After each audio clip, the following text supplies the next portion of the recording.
আসসালামু আলাইকুম বন্ধুরা, আমার কেকের ডেকোরেশন মোটামুটি শেষ। এখন নামটাও লিখে ফেলেছি। এখন আমি দেখাবো আপনাদেরকে আমার ডেকোরেশনের কিছু টিপস। এটা হচ্ছে গিয়ে মার্বেল টাচ করা চকলেটের উপরে, পুরো কেকটাই চকলেটই, এবং হ্যাপি বার্থডে এটা টপার আমি লাগিয়েছি। একটু একটু এইভাবে করো, হ্যাঁ এই যেভাবে করো, তাহলে কেকটা বোঝা যাবে পুরো কালারটা। একটু পিছে করো আর এরকম করো, হ্যাঁ এইভাবে ধরো। এই যে হ্যাপি বার্থডে আর টপারগুলো আমি রেডি করেছি, এই দেখুন।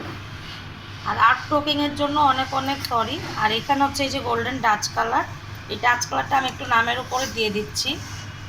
এটা আপনারা যখনই ক্রিমের উপরে দিবেন তখন এইভাবে করে একটু ডাচ করে দিবেন, তাহলে অনেকটা গোল্ডেন শাইন চলে আসবে।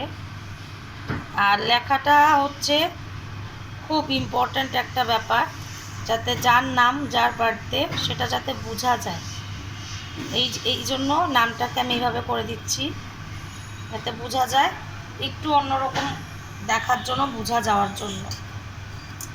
তো কেকটা কেমন লাগলো অবশ্যই আপনারা জানাবেন। আর যখন আমি পুরোপুরি কমপ্লিট করে ফেলবো তখন ছবি আপনারা অবশ্যই পাবেন। আল্লাহ হাফেজ।